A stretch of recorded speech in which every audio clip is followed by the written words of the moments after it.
और बड़ी खबर, उत्तर प्रदेश चुनाव को लेकर बीजेपी के टिकट बंटवारे की रणनीति भी सामने आ गई है। सभी बड़े नेताओं को चुनाव लड़ने का आदेश दिया गया है। जो एमएलसी अभी मंत्री हैं उनको भी चुनाव लड़ना होगा।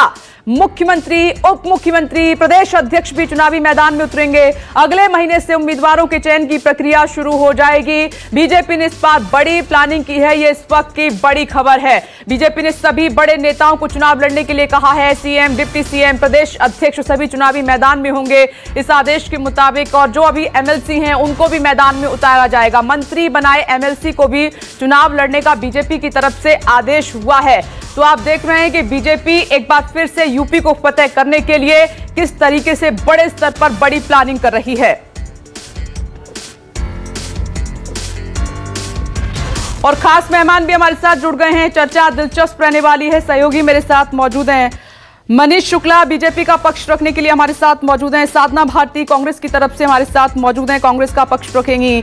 आशुतोष वर्मा भी हमारे साथ जुड़ गए समाजवादी पार्टी का पक्ष रखने के लिए। और साथ ही मेरे 3 सहयोगी इस वक्त मौजूद हैं, टीवी स्क्रीन पर आपको नजर भी आ रहे हैं। मानस श्रीवास्तव गाजीपुर पूर्वांचल एक्सप्रेस वे पर इस वक्त मौजूद हैं, उनके पास आपको लिए चलेंगे। थोड़ी देर में आप देखिए दिखाई भी दे रहे हैं आपको स्क्रीन पर। अशोक तिवारी चित्रकूट से हमारे साथ मौजूद हैं। प्रियंका गांधी के दौरे पर उनकी नजर है इस पूरे कार्यक्रम पर। साथ ही कुमार गौरव भी दिल्ली से हमारे साथ मौजूद हैं।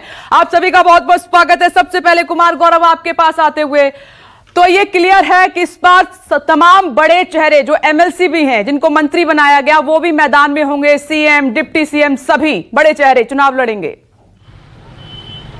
पार्टी की तरफ से ये साफ मैसेज दे दिया गया है। बीएल संतोष कुछ दिनों पहले लखनऊ गए थे और वहां पे जो एक बड़ी बैठक थी उसमें उन्होंने साफ कर दिया है सभी नेताओं को, मुख्यमंत्री, प्रदेश अध्यक्ष, डिप्टी सीएम और जो तमाम बड़े नेता जो अभी एमएलसी हैं और मंत्री बने हुए हैं, उनको ये कह दिया गया है कि आप अपने लिए सीटों की पहचान कीजिए। और खास करके ये बात पार्टी ये जरूर तय कर रही है कि सीटों का जो चुनाव हो, ये नहीं कि सेफ सीट देखकर आप अपने लिए सीट चुन ले और जो सिटिंग एमएलए है उसका टिकट कट जाए, ऐसा नहीं होगा।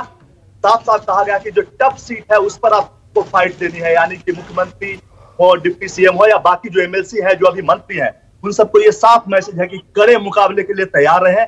बक्सा नहीं जाएगा, यानी कि ये नहीं होगा कि आप पूरी अपने लिए मार्केटिंग कर ले और चुनाव जब पार्टी जीत जाए उसके बाद आप आकर फिर से मंत्री बन जाए। 5 साल तक पार्टी ने जिनको मंत्री बनाकर रखा है उनको अपना सीट तय करना है, देखना है। पार्टी देखेगी कि उस सीट से वो किस तरह से जीत सकते हैं, लड़ सकते हैं।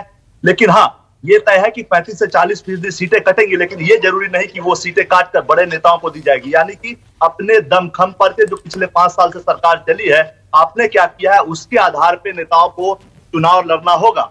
इसके अलावा दूसरी जो खास बात है कि 2 तरह की रणनीति है। देखिए, बाकी जो सीटों का डिस्ट्रीब्यूशन है, सीटों को तय करने की प्रक्रिया है, वो तो सर्वे के आधार पे होती ही है। लेकिन मुख्य तौर पे अभी ये वर्तमान स्थिति के हिसाब से बीजेपी ये देख रही है कि सीधा मुकाबला सपा और बीजेपी के बीच है। तो द्विस्तरीय मुकाबला जब होता है, दोहरा मुकाबला जब होता है 2 पार्टी के बीच, तो ऐसे में बीजेपी को 40 से 45% वोट चाहिए। जहां त्रिस्तरीय या बहुकोणीय मुकाबला होता है वहां 30 से 35% वोट चाहिए। तो इन सभी चीजों को ध्यान में रखकर सीटें बांटी जाएगी और जाहिर तौर पे जो 300 और 350 प्लस का आंकड़ा है उसके लिए बड़े नेता मैदान में उतरेंगे। सबका साथ, सबका विकास, सबका विश्वास का जो आंकड़ा प्रधानमंत्री मोदी का था, वो सीटों में भी आपको देखने को मिलेगा। या नहीं, जिसकी संख्या ज्यादा है, ओबीसी वर्ग से सबसे ज्यादा केंद्र में मंत्री बनाए गए थे, उनको ज्यादा सीट दिए जाएंगे। पूरी रणनीति तय है। साफ मैसेज संगठन ने दिया है कि बड़े नेता एमएलसी बनकर अब मंत्री नहीं बनेंगे, चुनाव लड़ना होगा। 5 साल आपको पार्टी ने मंत्री बनाकर रखा है, आपने क्या किया उस आधार पर चुनाव लड़िए। आसान सीट नहीं, टफ सीट से लड़िए ताकि एक मैसेज भी बेहतर जा सके। ठीक है कुमार गौरव।